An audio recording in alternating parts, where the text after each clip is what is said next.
नमस्कार. श्री कृ. म. बापटशास्त्री यांनी संपादित केलेलं आणि भाषांतरित केलेलं अष्टावक्र गीता हे पुस्तक आपण वाचत आहोत. आज आपण 4थ्या प्रकरणाला सुरुवात करतो आहोत. जगापासून योगी अलिप्त राहतो. सूत्र 1. हन्यात्मज्ञस्य धीरस्य खेलतो भोगलीलया नहि संसार वाहिकै मूढैः सह समानतः. अनुवाद. राजा जनक अष्टवक्र मुनींनी विचारलेल्या प्रश्नांची उत्तरे देतो आणि त्यामुळे त्याला आत्मज्ञान खरोखरीच झालं आहे याची पुष्टी होते. राजा जनक म्हणतात, भोगविलासांशी लीलया खेळणाऱ्या धीर गंभीर ज्ञानी पुरुषाची तुलना साऱ्या जगाला आपल्या डोक्यावर घेणाऱ्या मूढ माणसाची करणं कसं शक्य आहे. विवेचन. 3ऱ्या प्रकरणात विचारलेल्या प्रश्नांची उत्तरं राजा जनक या प्रकरणात सारगर्भित रूपात आणि 6 सूत्रात देतो. तो सांगतो की ज्ञानी आणि अज्ञानी माणसाद्वारे होणाऱ्या कर्मात फरक असतो. अज्ञानी माणसात अहंकार असतो. अहंकारी माणूस स्वतःला कर्ता मानून सर्व कर्म करतो, म्हणून तो कर्मफलाचा भोगता असतो. ज्ञानी माणसात अहंकार नसतो, म्हणून तो कर्तेपणापासून मुक्त होतो. ह्याच कारणाने ज्ञानी माणसांनी केलेली कर्म स्वाभाविक आणि विवेकपूर्ण असतात. त्यामुळे तो कर्मफलाचा भोगता नसतो. तो सर्व कर्म ईश्वराची समजून करतो. अज्ञानी सर्व कर्म अहंकारामुळे किंवा वासनेमुळे आणि भोगाची अभिलाषा धरून करतो. त्यामुळे अज्ञानी माणूस कर्मफलाचा भोगता बनतो. आत्मज्ञानी या सर्वाचा साक्षी बनतो. जे काही ईश्वराने दिलं याचा उपयोग करणं चूक नाही, उलट त्याचा तिरस्कार करणं आणि त्याचा अहंकारामुळे त्याग करणं हेच चूक आहे आणि ईश्वराच्या नियमांच्या विरुद्ध आहे. फळाची आकांक्षा आणि वासना न ठेवता ज्ञानी व्यक्ती स्वाभाविक रीतीने कर्मकर्तव्य पूर्ण करते. असा माणूस फलाच्या इच्छेच्या अभावामुळे निष्काम कर्मयोगी होतो. कर्तव्य बजावताना त्या कार्याप्रती त्याचा वैयक्तिक राग, लोभ, मोह, माया असा कोणताच भाव नसतो. त्याच्या मनात कोणताही मानसिक तणाव नसतो आणि या उच्च दर्जाच्या मनोभावनेतून कर्मकर्तव्य पार पाडण्याची कला आणि आध्यात्मिक उच्च श्रेणी तो प्राप्त करून घेतो. या उलट अज्ञानी माणूस प्रत्येक कर्म अहंकारापोटी करतो. त्या प्रत्येक कर्मात तो स्वतःला कर्ता समजतो, म्हणून कर्तेपणा असतं. ईर्ष्या, द्वेष आणि मानसिक तणाव यामुळे अज्ञानी माणूस चिंताग्रस्त असतो. कार्य पार पाडताना अज्ञानी माणसाच्या मनात अहंकारामुळे हे काम मी करतोय, हे काम माझ्यामुळे घडते, मी नसतो तर सर्व कार्याचा नाश झाला असता अशी भावना असते. साऱ्या जगाचा भार जणू त्याच्याच डोक्यावर आहे आणि आपल्यामुळे घर, संसार आणि जगाचे व्यवहार होतात अशी तो समजूत करून घेतो. या उलट ज्ञानी माणूस असं मानतो की या जगाला चालवणारा कुणी असेल तर तो एक ईश्वरच होय. सारी सृष्टी तिच्या अंगभूत नियमानुसार संचलित होते, मी कुणीच नाही. ज्ञानी पुरुष अहंकारमुक्त असतो.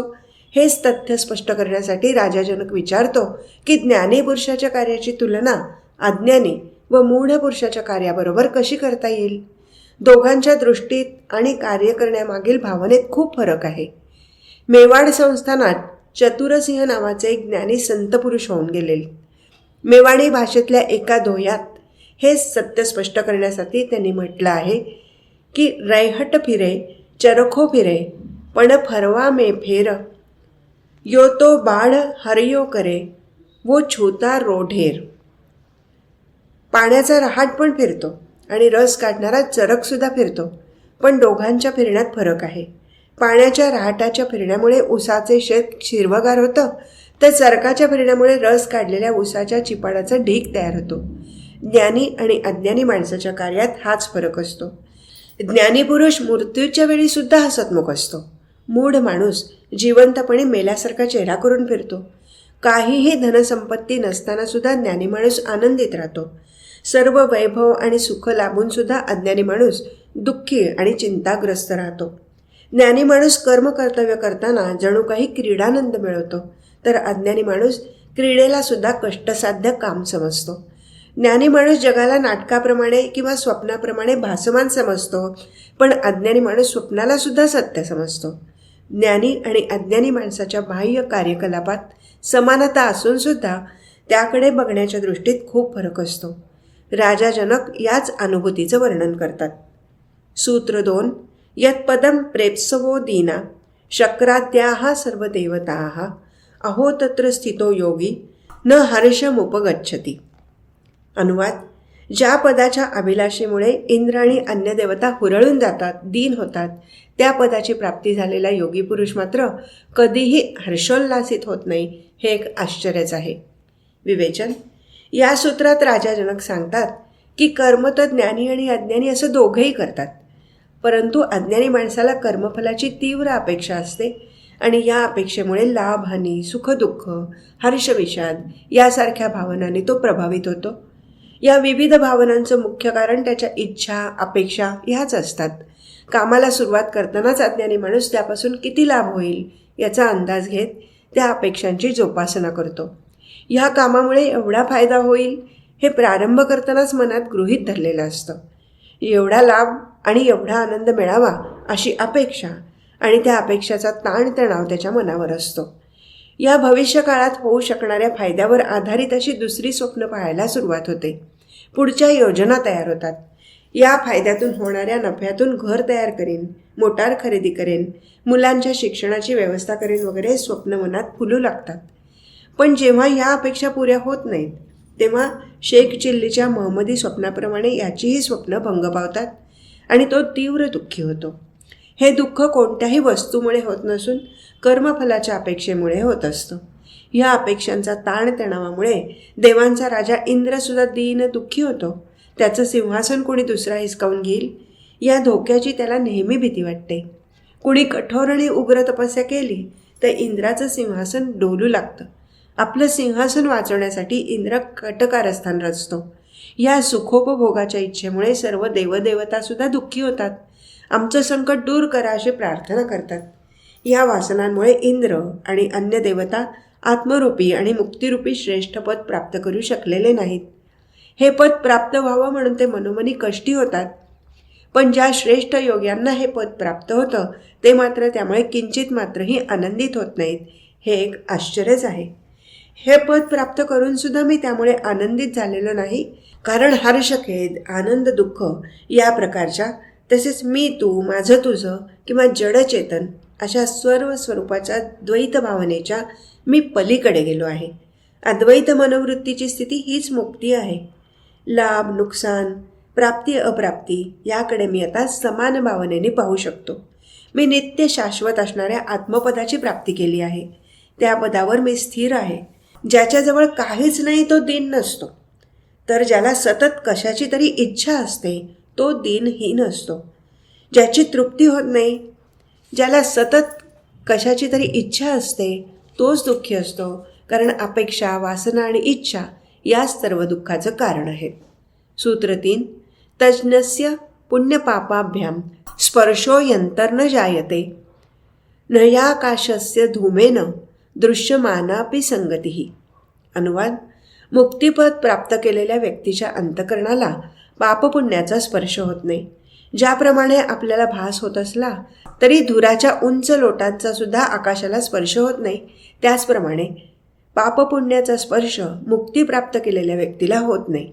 विवेचन: अंतकरणाचं कार्य 2 प्रकारचं असतं. जेव्हा मन, बुद्धी आणि अन्य इंद्रियांबरोबर वाहत जाऊन त्याच्या वासना आणि इच्छा यामुळे अंतःकरण व्यापलेलं असतं तेव्हा ते पाप आणि पुण्याचं भागीदार होतं. परंतु वासनामुक्त होऊन अंतःकरण जर शुद्ध असेल तर मात्र ते पापपुण्यापासून मुक्त राहतं. पापपुण्य ही केवळ एक मानसिक धारणा आहे. कोणत्याही कृत्यामुळे नव्हे, तर ते कृत्य तुम्ही कोणत्या भावनेने करता यावर पापपुण्य अवलंबून आहे. पापपुण्य हे शारीरिक कृतीवर नाही तर मनावर अवलंबून आहे. जेव्हा अंतःकरण वासना, अहंकार यातून मुक्त होतं तेव्हा ते आपोआप विशुद्ध होतं. आत्मज्ञानी माणसाजवळ मी करता आहे ही भावनाच नसते. त्याचा अहंकार आणि करते पण निघून गेलेलं असतं. मग त्याच्यावर पापपुण्याचा प्रभाव कसा पडणार? म्हणून राजा जनक सांगतो की ज्याप्रमाणे धुराचा स्पर्श आकाशाला होत नाही त्याचप्रमाणे पापपुण्याचा स्पर्श आत्मज्ञानी माणसाला होत नाही. आकाशात उंच गेलेल्या धुराचा संबंध प्रत्यक्ष आकाशाशी कधीच येत नाही. त्याप्रमाणे या जगात असूनही इच्छा विरहित असल्यामुळे आत्मज्ञानी त्यापासून अलिप्त राहतो. नजरेला भास होतो की सर्व आकाश धुराने भरून गेलं आहे, पण तो भ्रम असतो. त्याचप्रमाणे लोकांना वाटतं की ज्ञानी पुरुषसुद्धा संसारीने प्रापंचिक माणसाप्रमाणे सर्व व्यवहारात सहभागी होत असल्यामुळे तो ज्ञानी नसून भोगी आहे. पण हा सुद्धा धुराप्रमाणेच भ्रम असतो. लोकांना वाटतं की ज्ञानी पुरुष ढोंग करतोय, दुनियेला फसवण्यासाठी ज्ञानी असल्याचं दाखवतो. ह्या ज्ञानी पुरुषाने तर कोणत्याही गोष्टीचा त्याग केलेला नाही. कपडे, घर काहीच सोडलं नाही. सर्व काही इतर माणसासारखंच आहे. जेवण सोडलं नाही, इतर व्यवहार सोडले नाही. हा ज्ञानी असू शकत नाही. जेव्हा अज्ञानी माणसं त्यांच्या बुद्धीनुसार ज्ञानी माणसाची लक्षणं ठरवू लागतात, तेव्हा ते स्वतःच्या मनातले विचार ज्ञानी माणसावर लादण्याचा प्रयत्न करतात. त्यांच्या मते जो कपडे घालणार नाही, खाणार पिणार नाही, उपवास करेल, ज्याचा चेहरा उदास असेल, ज्याला ॲनिमिया झालेला असेल, जो वाळून अगदी अशक्त झाला असेल, त्याच्यात बोलण्याची सुद्धा शक्ती शिल्लक नसेल, डोळ्यात तेज नसेल, जणू काही मेल्याप्रमाणे तो जीवन जगेल, तोच ज्ञानी. जर एखाद्या माकडाला परमेश्वराचं चित्र काढायला सांगितलं तर तो परमेश्वराचं चित्र एखाद्या माकडाप्रमाणेच काढेल. माकडाचा देव मनुष्यासारखा कसा असणार? अज्ञानी माणसाला ज्ञानी माणसाची ओळख होऊ शकत नाही, कारण तो स्वतःप्रमाणेच म्हणजे स्वतःच्या अज्ञानातूनच ज्ञानी माणसाची कल्पना करतो. राजा जनकाला स्वतःला आत्मज्ञान प्राप्त झाल्यामुळेच तो ज्ञानी माणसाची योग्य लक्षणं सांगू शकतो. हे त्यामागचं खरं कारण अष्टवक्रासारख्या ज्ञानी गुरुलाच समजू शकतं. जे घडलं आहे ते केवळ भ्रम आहे, याचं ज्ञानसुद्धा अज्ञानी माणसाला होऊ शकत नाही. सूत्र 4. आत्मैवेदं जगत् सर्वं ज्ञातं येन महात्मना यदृच्छया वर्तमानं तन्निषेद्धु क्षमेत कः. अनुवाद: ज्या महात्म्याने या संपूर्ण जगाचं आणि आत्म्याचं ऐक्य जाणलं आहे, त्या ज्ञानी माणसाला आपल्या इच्छेप्रमाणे वागायला कोण प्रतिबंध करू शकेल? विवेचन: जी व्यक्ती स्वतःला आत्मा न मानता केवळ मन आणि अहंकार यांच्या प्रेरणेनेच सर्व कामं करते, तिला त्या कर्माचं पापपुण्याचं फळ स्वीकारावं लागतं. त्या कर्माचं फळ त्या मनालाच भोगावं लागतं. परंतु जो त्या चैतन्यरूपी आत्म्याशी एकरूप होतो, सर्व जगात ज्याला एकच आत्मा दिसतो, त्याच्या बाबतीत कर्मही शिल्लक राहत नाही किंवा त्याचं फळ किंवा भोगसुद्धा शिल्लक राहत नाहीत. कारण आत्मा कोणतंच कर्म करत नाही. जे मन किंवा जो अहंकार कर्म करत होता तोच नष्ट झाल्यामुळे त्या कर्माचं कर्तृत्व घेणाराही कोणी शिल्लक राहत नाही. त्याचं अस्तित्वच नसल्यामुळे पापपुण्य होतच नाही. हे सत्य सांगताना राजा जनक म्हणतोय, हे सर्व एकाच आत्म्याचं रूप असल्याचं ज्यांनी जाणलं आहे, त्या ज्ञानीपुरुषाला त्याच्या इच्छेनुसार कार्य करण्यास कुणीच अडवू शकत नाही. असा ज्ञानीपुरुष सामाजिक, राजकीय, व्यावहारिक अशा सर्व नियमांपासून आणि बंधनापासून मुक्त असतो आणि केवळ ईश्वराच्या नियमानुसार तो कार्य करतो. त्याच्या सर्व कामाचा पाया, सर्व व्यवहाराचा पाया त्याचा स्वतःचा विवेक असतो. त्यामुळे तो त्या विवेकानुसार कार्य करत असताना कुणीच त्याच्या विवेकाला धक्का लावू शकत नसल्याने त्याच्या कार्यात अडथळे आणून ते कार्य बंद पाडू शकत नाही. ज्ञानी पुरुषाचा विवेक भक्कम असल्यामुळे ते कोणत्याही परिस्थितीत कार्य तडीला नेतात. केवळ कर्तृत्वाच्या अहंकाराने मन आणि बुद्धी यांच्या वासनामय इच्छाने ज्ञानीपुरुष कधीच काम करत नाही. शरीर, मन, अहंकार आणि बुद्धी या सर्व बंधनातून मुक्त होऊन ज्ञानीपुरुष परमस्वतंत्रतेचा आनंद समभाव वृत्तीने भोगतो. जेव्हा द्वैत आहे, कोणीतरी दुसरा हजर आहे, तेव्हाच पापपुण्याचा प्रश्न येतो. जेव्हा हे सारं जग मीच आहे आणि मीच तो आत्मा आहे असं शिवाचं आणि जीवाचं ऐक्य झालं आहे, तेव्हा पापपुण्यही नाही आणि मी आणि दुसरा अशी द्वैत भावना सुद्धा नाही. जर दोन असं कुणीच नाही तर पाप करणारा कोण?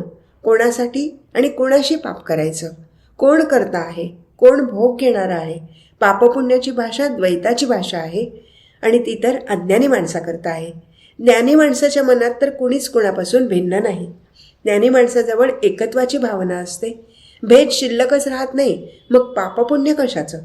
शरीराचा एक अवयव दुसऱ्या अवयवाला दुखापत करत नाही, सहकार्यच करतो.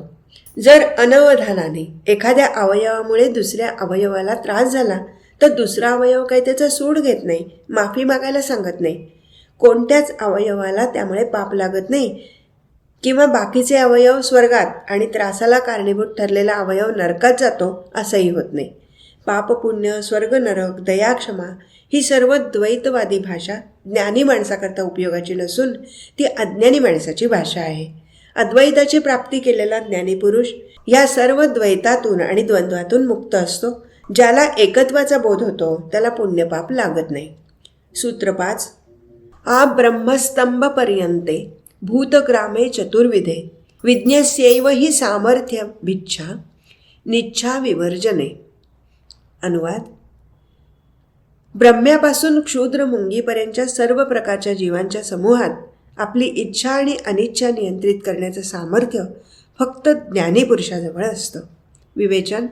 ज्ञानी आणि अज्ञानी माणसाच्या कार्याकार्यात तसंच व्यवहारात ज्याप्रमाणे फरक म्हणजे भिन्नता दिसून येते, त्याचप्रमाणे ज्ञानी आणि अज्ञानी माणसांनी निर्माण केलेल्या शास्त्रात सुद्धा वेगळेपणा दिसून येतो. सर्व ज्ञानी माणसाची विचारदृष्टी एकच असते, पण अज्ञानी माणसाला मात्र प्रत्येकाचा विचार वेगवेगळा असतो. दादू नावाच्या कवीने सांगितलं आहे की जे पहुँचे कहीं गए तीनही एके बाती सबई सयाने एकमती कुणकी एके जाती.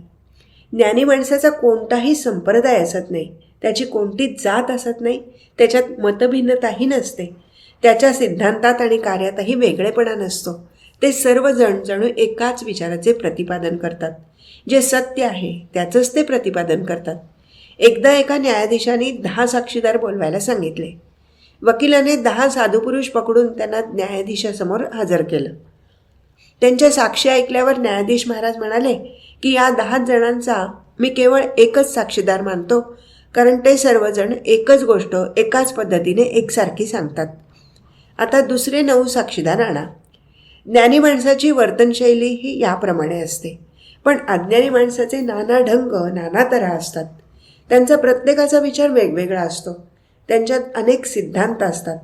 फार काय, त्यांचं प्रत्येकाचे केवळ धर्म पंथ संप्रदाय नव्हे तर देवसुद्धा वेगवेगळे असतात. त्यांच्या मताने आत्मासुद्धा एक नसून अनेक आहेत. परंतु अशा सर्व अज्ञानी माणसांपेक्षा ज्ञानी माणूस मात्र सर्व जगात सृष्टी याला एकाच आत्म्याचं रूप मानतो. त्याला सर्व समग्र जगताचा एकसारखा अनुभव येतो, कारण सर्व बाबींकडे तो समान भावनेने पाहू शकतो. काही अज्ञानी माणसं सांगतात की इच्छांचा त्याग करा, वासनांचा त्याग करा, संसार सोडा, लोभ मोह माया ममता धन दौलत सर्वांचा त्याग करा, म्हणजे तुम्हाला ज्ञान प्राप्त होईल. त्याग केल्यामुळेच प्राप्ती होईल असं ते मानतात. परंतु राजा जनक सांगतो की ब्रह्म्यापासून ते मुंगीपर्यंत जे वेगवेगळे 4 प्रकारचे जीवांचे गट आहेत, त्यापैकी एका ज्ञानी माणसालाच त्याच्या इच्छा आणि अनिच्छांवर नियंत्रण मिळवता येतं. बाकी अन्य जीवांपैकी कुणीसुद्धा आपल्या इच्छेचा किंवा अनिच्छेचा त्याग करू शकत नाही.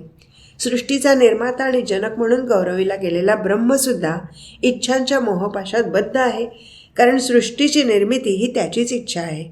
वासना आणि इच्छांच्या पाशातून विष्णू शंकर इंद्र व अन्य देवसुद्धा स्वतःची सुटका करून घेऊ शकलेले नाहीत. मग मनुष्य पशुपक्षी जीवजंतू स्वतःच्या इच्छांचा त्याग कसा काय करू शकतील? या सर्वात आत्मज्ञानी पुरुषच इच्छेविरुद्ध किंवा अनिच्छेविरुद्ध जाऊन कर्म करू शकतो. अन्य जीवात ही शक्ती नाही. खरं तर ज्ञानी असं करू शकतो, कारण त्याची स्वतःची अशी कोणतीच इच्छा नसते. त्यामुळे केवळ घर कपडे लत्ते जेवण हे सोडून विवस्त्र हिंडून उपवास करून ज्ञान प्राप्त होत नाही, तर ज्ञानावस्थेत जेव्हा सत्याचा बोध होतो तेव्हा त्याचा परिणाम होऊनच या गोष्टींचा मोह नष्ट होतो आणि त्या आपोआप सुटून जातात. त्याचा मुद्दाम त्याग करावा लागत नाही. ज्ञानी जनकाच्या मताने ज्ञानप्राप्ती करणं हा नियम आहे. केवळ हे सोड ते सोड केल्याने काही होत नाही. सोडणं हा नियम नाही. ज्ञानप्राप्तीनंतर ते आपोआप होतं. काय सोडायचं आणि कशाची प्राप्ती करून घ्यायची हे ज्ञानीपुरुष स्वविवेकाने निश्चित करतो. सूत्र 6. आत्मानमद्वयम् कश्चिन जानाति जगदीश्वरम यद्वेत्ति तस्य कुरुते न भयम तस्य कुत्रचित. अनुवाद. आत्मा हाच अद्वैतरूपी जगदीश्वराचं रूप आहे. तोच आत्मा तोच जगदीश्वर हेच अद्वैत आहे. याचं ज्ञान क्वचित एखाद्या व्यक्तीला होतं. तो जे करणं योग्य समजतो तेच तो करतो आणि त्यासाठी त्याला कोणाचंही भय वाटत नाही. विवेचन. राजा जनक म्हणतो की जगात अनेक लोक वेगवेगळे मुखवटे लावून ज्ञानी असल्याचं प्रदर्शन करतात.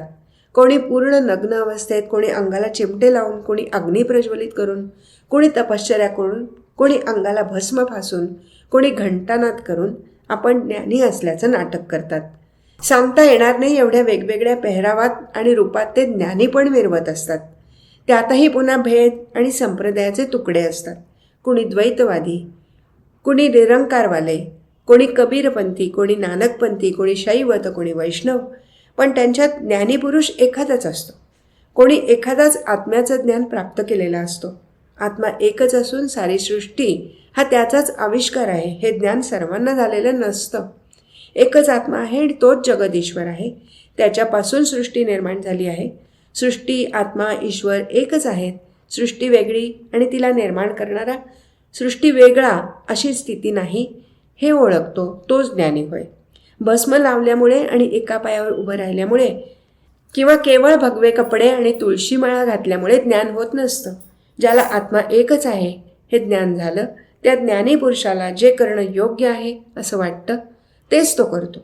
तो कुणा दुसऱ्याच्या आदेशाचा नोकर नसतो. त्याला कुणाचं भयसुद्धा नसतं, कारण मन, अहंकार यापासून तो मुक्त झालेला असतो. भय वाटणं म्हणजे द्वैत भावना असल्याचं लक्षण आहे. अद्वैत भावावस्थेत कशाचंच भय नसतं. याप्रमाणे जनक राजाने त्याला स्वामी अष्टवक्र महाराजांनी विचारलेल्या प्रश्नाचं उत्तर दिलं. आज इथेच थांबू. हरिओम तत्सत.